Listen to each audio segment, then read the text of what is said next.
Sa kaugnay na balita, para naman po sa ating mga kababayan na nagnanais na makapagtrabaho sa ibang bansa.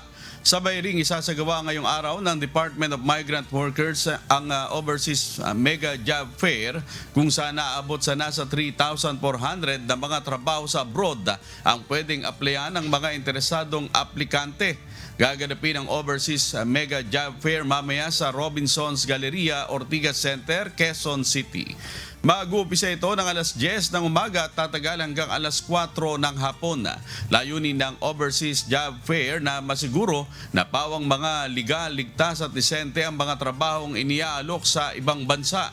Kasama sa mga hinihikayat ng DMW na mag-apply ang mga umuwing overseas Filipino workers kamakailan bunsod ng kaguluhan sa Middle East.